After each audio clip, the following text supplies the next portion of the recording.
Assalamualaikum warahmatullahi wabarakatuh dan selamat pagi anak-anak kelas 7 SMP Negeri 1 Samarinda. Hari ini kita akan belajar matematika. Sebelum kita mulai pembelajaran, saya akan memperkenalkan diri terlebih dahulu. Nama saya Cesar Herdi Trianto, biasa dipanggil Pak Cesar atau Pak Herdi. Saya di sini guru matematika kelas 7 untuk kelas A sampai kelas F, kemudian di kelas G sampai di kelas K itu ada Pak Zulfan. Dan kemudian saya lahir di Samarinda, tanggal 5 Agustus tahun 1995. Alamat saya di Jalan Suwandi 2, RT 25 nomor 20 Samarinda. Pendidikan terakhir saya adalah S1 jurusan Pendidikan Matematika Universitas Mula Warman. Tahun lulus saya tahun 2019. Nah, jadi ini biodata singkat saya. Jadi nanti ketika kalian masuk ke sekolah dan bertemu saya sudah tidak bingung lagi. Oke, untuk mempersingkat waktu kita akan mulai masuk ke materi kita. Nah, di kelas 7 semester ganjil ini ada beberapa materi yang akan saya sampaikan. Yang pertama itu adalah bab 1 tentang bilangan, kemudian di bab 2 ada himpunan, bab 3 ada bentuk aljabar, serta di bab 4 ada persamaan dan ketidaksamaan satu variabel. Nah, untuk pertemuan pertama hari ini saya akan masuk di bab 1 tentang bilangan. Nah, untuk yang pertama adalah mengenal bilangan bulat. Pada saat di sekolah dasar tentunya pernah mendengar istilah bilangan cacah ya. Nah, bilangan cacah itu adalah bilangan yang dimulai dari angka 0, 1, 2, 3, sampai seterusnya, sampai 10, 20, 1000, dan masih banyak lagi. Nah, kemudian ketika kita menentukan banyak suatu benda, biasanya kita akan menggunakan bilangan cacah untuk menyatakannya. Salah satu contohnya, misalnya kita menghitung buah apel yang ada di atas meja itu ada berapa, misalnya ada 5, ada 6, misalnya seperti itu. Atau menghitung atau menentukan banyaknya siswa di dalam kelas, misalnya kelas 7 angkatan 2020 yang baru masuk, ada berapa siswanya, ada 300 misalnya, seperti itu salah satu contohnya. Nah, kemudian bagaimana jika bilangan-bilangan cacah tersebut kita gambarkan pada suatu garis bilangan? Nah, contohnya seperti ini. Jika bilangan cacah 0, 1, 2, 3, dan seterusnya kita gambarkan pada suatu garis bilangan, maka akan menjadi tampilannya seperti berikut. Nah, sini ada sebuah garis bilangan, ada 0, ada 1, 2, 3, 4, dan seterusnya. Nah, kemudian sebagai ilustrasi, ada seorang siswa berdiri pada titik 0, pada lantai yang berpetak. Ia memilih satu garis lurus yang menghubungkan petak-petak lantai tersebut. Ia berdiri di titik dan ia menamakan titik tersebut dengan titik 0. Nah, itu ada gambar orang yang tampil di atas angka 0, seperti itu. Nah, kemudian garis pada petak di depannya diberi angka 1, 2, 3, 4, dan seterusnya. Jika ia maju 4 langkah ke depan, maka ia akan berdiri di angka 4, seperti ini. Nah, maka dia akan berdiri di angka 4. Jika ia mundur 2 langkah ke belakang, maka ia akan berdiri di angka 2, seperti ini. Kemudian ia akan mundur 3 langkah ke belakang. Nah, maka ada di angka berapakah siswa tersebut berdiri? Kan di garis bilangannya tidak kita tuliskan tuh angka bilangan berapa sih yang ada di belakang 0, seperti itu ya. Dan nah, berdasarkan ilustrasi pada slide sebelumnya dapat kita perhatikan bahwa posisi 4 langkah ke depan dari titik 0 dinyatakan dengan positif 4 atau plus 4. Demikian pula dengan 2 langkah ke depan dinyatakan dengan positif 2 atau plus 2. Nah, sebaliknya, jika posisi 4 langkah ke belakang dari 0, maka dinyatakan dengan negatif 4. Itu tandanya adalah garis ya, garis strip, atau biasanya kalau tanda operasi itu adalah kurang. Nah, kemudian demikian juga dengan 2 langkah ke belakang dinyatakan dengan negatif 2, seperti itu. Nah, pasangan-pasangan bilangan seperti di atas jika dikumpulkan maka akan membentuk suatu kumpulan bilangan bulat. Tanda positif pada suatu bilangan bulat biasanya kita tidak perlu tuliskan. Jadi langsung 4, tidak perlu ada simbol tambah di situ. Nah, kumpulan semua bilangan bulat itu disebut sebagai himpunan bilangan bulat. Himpunan bilangan bulat biasanya dinotasikan sebagai berikut. Ada huruf B, ada huruf B besar, kemudian ada tanda sama dengan, kemudian itu kita namakan dengan buka kurung kurawal. Itu ada titik-titik, itu artinya sampai dengan atau dan seterusnya. Dan ada negatif 4, negatif 3, negatif 2, negatif 1, 0, 1, 2, 3, titik, itu artinya dan seterusnya. Kemudian tutup huruf berawal seperti itu.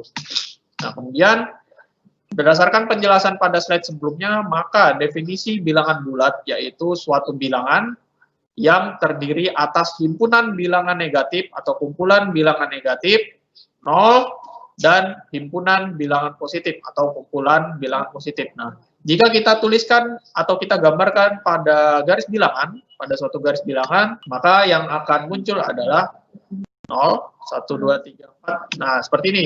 0 selalu berada di tengah biasanya. 0 selalu berada di tengah, kemudian di sebelah kanan 0, itu yang muncul adalah bilangan bulat positif. Jadi, semua bilangan-bilangan yang ada di sebelah kanan 0 itu selalu positif, atau bilangannya adalah bilangan positif. Kemudian yang ada di sebelah kiri 0, itu adalah bilangan bulat negatif. Jadi, semua bilangan-bilangan yang ada di sebelah kiri itu adalah bilangan bulat negatif. Nah, kemudian ikan garis bilangan berikut. Nah, pada garis bilangan tersebut, semakin ke kanan letak bilangannya, maka nilainya semakin besar. Tetapi, sebaliknya, jika semakin ke kiri letak bilangannya, maka semakin kecil nilainya. Sehingga kalau kita tuliskan dalam bentuk simbol, maka berlaku seperti ini. Yang pertama, jika P dan Q itu adalah bilangan bulat, jika P terletak di sebelah kanan Q, maka P lebih besar dari Q. Simbolnya ke arah kanan ya, ke arah kanan dibaca P lebih dari Q. Kemudian yang kedua, jika P terletak di sebelah kiri Q, maka P lebih kecil atau kurang dari Q. Nah, dibaca P kurang dari Q. Nah, contohnya seperti ini. Angka 2 terletak di sebelah kanan 0, sehingga 2 lebih dari 0. Nah, sebaliknya, angka 0 atau bilangan 0 terletak di sebelah kiri angka 2. Sehingga 0 kurang dari 2. Kemudian, bilangan bulat dapat dinyatakan dalam sebuah garis bilangan. Terdapat dua macam bentuk garis bilangan, yaitu yang pertama, ada garis bilangan mendatar atau horizontal, seperti ini contohnya. Jadi, kalau di sebelah kiri angka 0 itu adalah bilangan-bilangan negatif, dan kemudian di sebelah kanan angka 0 itu adalah bilangan-bilangan positif. Nah, kemudian yang kedua ada garis bilangan vertikal. Nah, kalau garis bilangan vertikal semakin ke atas, maka nilai bilangannya itu semakin besar. Tetapi kalau semakin ke bawah, maka bilangan tersebut semakin kecil. Contohnya di situ ada 0, 1, 2, 3. Kemudian ke bawah ada 0, negatif 1, negatif 2, negatif 3, seperti itu. Nah, kemudian kita masuk ke operasi hitung bilangan bulat. Yang pertama ada penjumlahan bilangan bulat. Salah satu cara menghitung penjumlahan dua bilangan bulat, kita bisa gunakan garis bilangan. Bilangan yang dijumlahkan itu digambarkan dengan anak panah dengan arah yang sesuai dengan bilangan tersebut. Nah, yang pertama, apabila bilangan tersebut positif, maka anak panah yang kita gambarkan menunjuk ke arah kanan. Kemudian sebaliknya, kalau misalnya bilangan tersebut negatif, maka anak panah yang kita gambarkan menunjuk ke arah kiri. Nah, untuk lebih memahaminya, perhatikan contoh berikut ini. Nah, di sini saya punya satu contoh, yaitu 6 ditambah negatif 8. Bagaimana cara kita mengerjakannya dengan menggunakan bantuan garis bilangan? Nah, langkah pertama adalah menggambar sebuah garis, di mana setiap ujung garis dibatasi dengan arah panah ke arah kiri dan ke arah kanan. Kemudian buatlah bilangan-bilangan bulat yang mewakili angka-angka yang akan dijumlahkan. Nah, contohnya seperti ini. Nah, di sini saya punya sebuah garis bilangan, di situ yang bilangan positif saya batasi sampai 7, kemudian bilangan negatifnya saya batasi sampai negatif 3. Jangan lupa selalu ada angka 0 di garis bilangannya. Nah, kemudian di langkah kedua adalah membuat anak panah yang dimulai dari angka 0. Buatlah garis putus-putus ke atas, kemudian buatlah anak panah ke arah yang sesuai dengan bilangan pertama. Nah, pada soal bilangan pertama itu adalah positif 6, yaitu bilangan positif.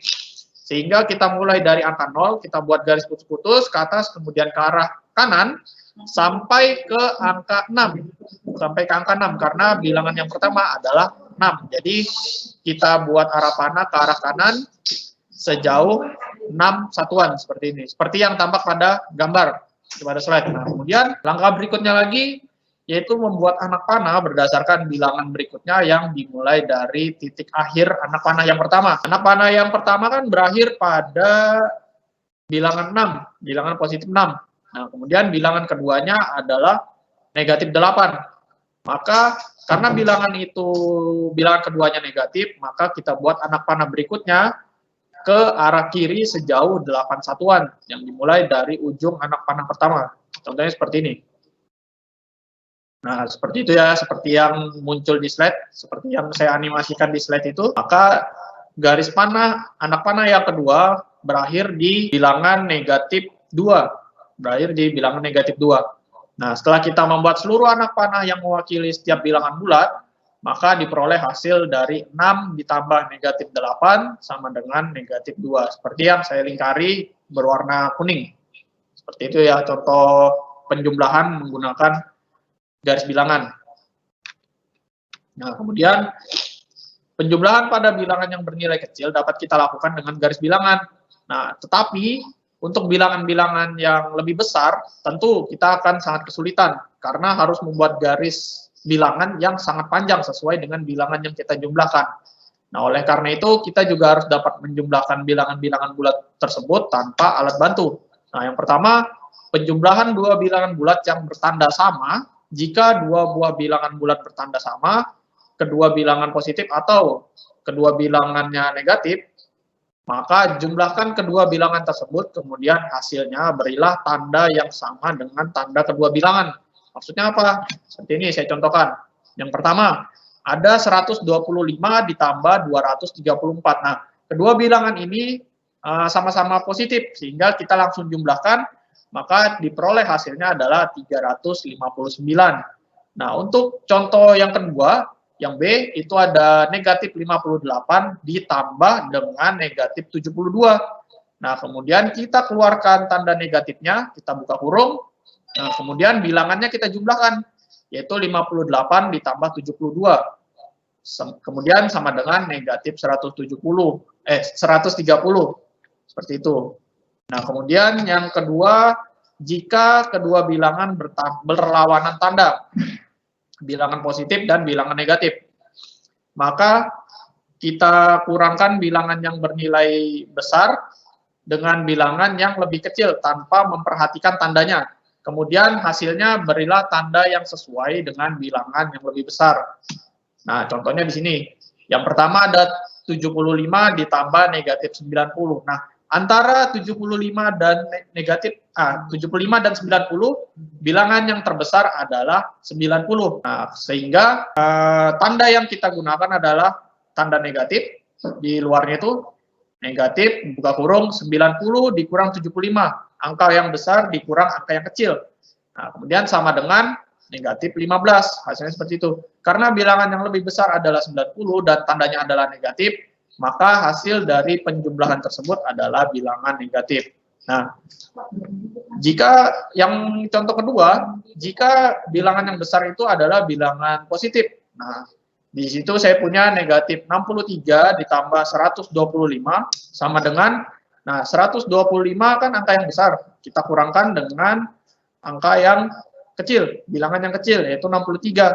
Maka kita peroleh hasilnya adalah 62. Karena bilangan yang lebih besar adalah 125 dan tandanya positif, maka hasil penjumlahan tersebut adalah bilangan positif, seperti itu. Nah, kemudian saya punya beberapa sifat-sifat operasi penjumlahan bilangan bulat. Pertama adalah sifat tertutup. Apa sih maksudnya tertutup? Bukan bilangannya ditutup seperti itu, bukan ya.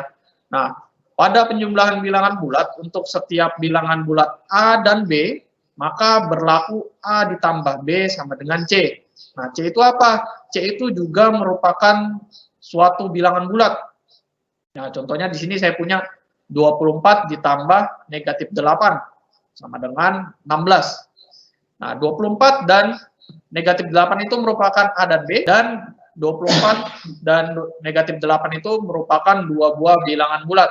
Nah, kemudian 16 itu adalah hasil penjumlahannya yang juga merupakan bilangan bulat. Jadi seperti itu. Jadi Dua buah bilangan bulat kalau kita jumlahkan hasilnya akan bilangan bulat juga seperti itu. Kemudian yang kedua ada sifat komutatif. Sifat komutatif itu disebut juga sebagai sifat pertukaran. Karena itu kita tukar-tukar posisi bilangannya.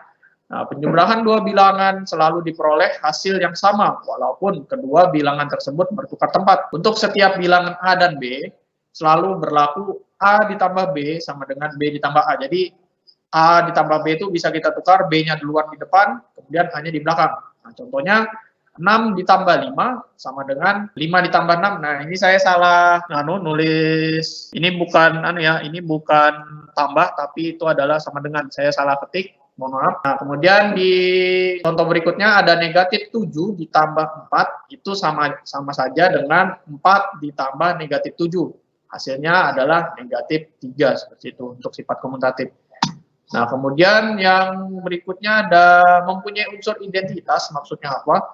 Bilangan 0 merupakan identitas pada penjumlahan. Artinya untuk sembarang bilangan bulat apabila ditambah dengan 0, maka hasilnya adalah bilangan itu sendiri. Misalnya adalah 1 ditambah 0, maka hasilnya adalah 1 atau bilangan itu sendiri, bilangan yang kita jumlahkan. Nah, untuk sembarang bilangan bulat A selalu berlaku A ditambah 0 sama dengan 0 ditambah A sama dengan A. A itu adalah bilangan bulat itu sendiri. Nah, kemudian yang D itu ada sifat asosiatif. Sifat asosiatif itu disebut juga sebagai sifat pengelompokan. Sifat ini dituliskan sebagai berikut. Nah, untuk setiap bilangan bulat A, B, dan C berlaku, nah kita buka kurung, kita kelompokkan dua bilangan bulat yang pertama yaitu A ditambah B, kemudian ditambah lagi C, bilangan ketiganya.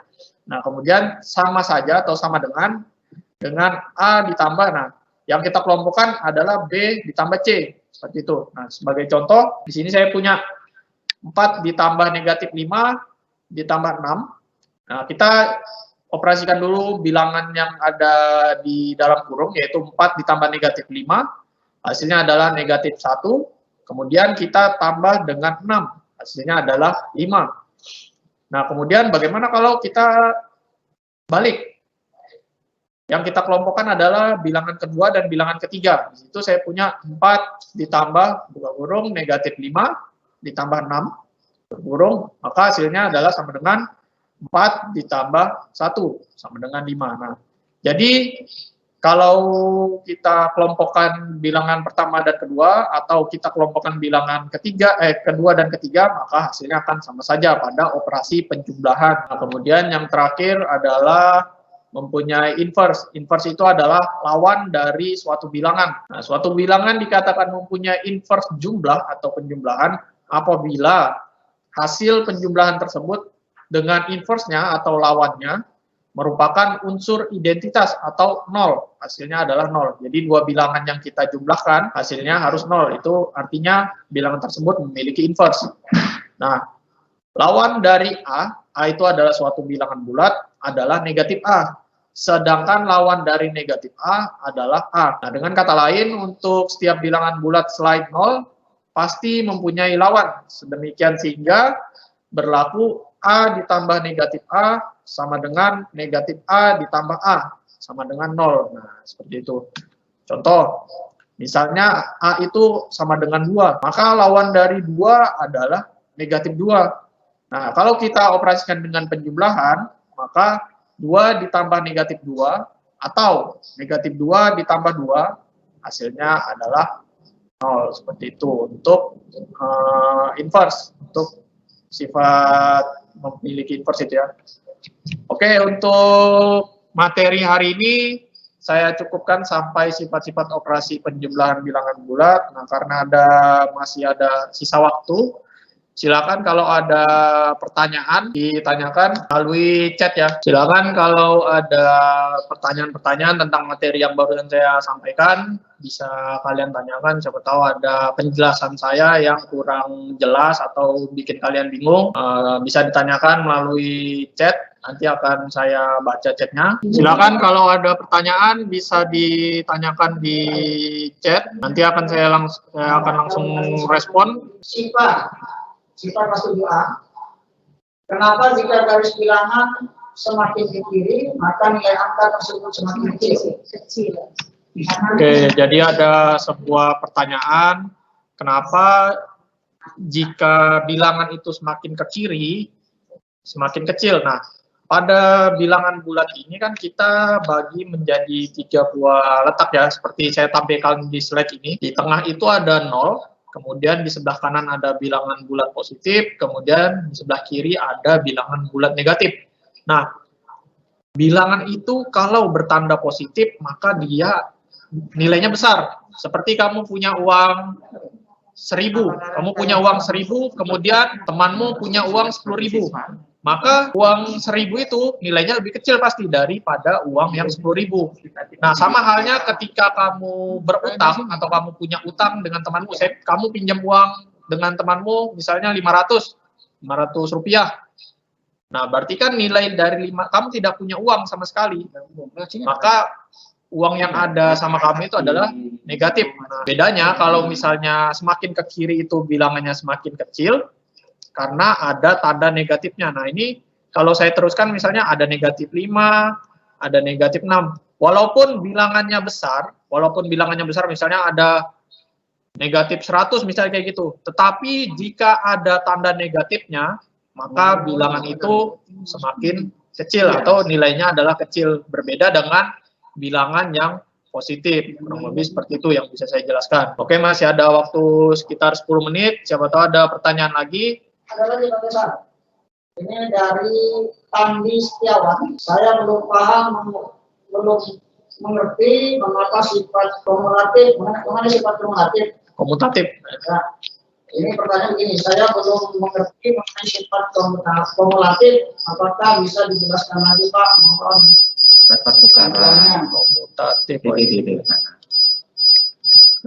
Oke, jadi tadi ada pertanyaan, sedikit kebingungan tentang sifat komutatif atau sifat pertukaran. Nah, sifat komutatif itu misalnya ada 2 bilangan, di sini saya contohkan ada bilangan A dan ada bilangan B, selalu berlaku atau berlaku bilangan A ditambah dengan bilangan B, yang ini yang saya garis warna merah, sama dengan bilangan B ditambah bilangan A. Jadi bilangan-bilangan apapun yang bilangan bulat ya, kita berbicara tentang bilangan bulat, kalau kita tukar posisinya, kita tukar tempatnya, maka hasilnya akan sama saja. Misalnya, di sini yang saya contohkan tadi adalah 6 ditambah 5. 6 ditambah 5. 6 itu adalah yang A, 5 itu adalah yang B. Nah, kalau kita jumlahkan itu kan 6 ditambah 5, 6 ditambah 5 sama dengan 11. Sama dengan 11. Nah, bagaimana kalau kita tukar? Kalau kita tukar menjadi 5 ditambah 6 misalnya, 5 ditambah 6. Maka hasilnya akan sama. Jadi walaupun 2 bilangan itu letaknya kita tukar, misalnya yang pertama itu 6-nya di depan, kemudian 5-nya di belakang. Nah, kemudian kita balik menjadi 5-nya di depan, dan 6-nya yang di belakang. Maka kalau kita jumlahkan, kalau kita operasikan, hasilnya akan sama, yaitu 11, seperti itu. Jadi kurang lebih untuk sifat komutatif yang saya jelaskan seperti ini. Nah, nanti ketika setiap saya selesai menjelaskan materi, saya akan men-share materi yang saya jelaskan tadi ke Google Classroom. Jadi file yang saya buka sekarang ini nanti bisa kalian buka lagi di rumah, jadi bisa kalian pelajari lagi, bukan hanya kalian lihat ketika saya live streaming seperti ini.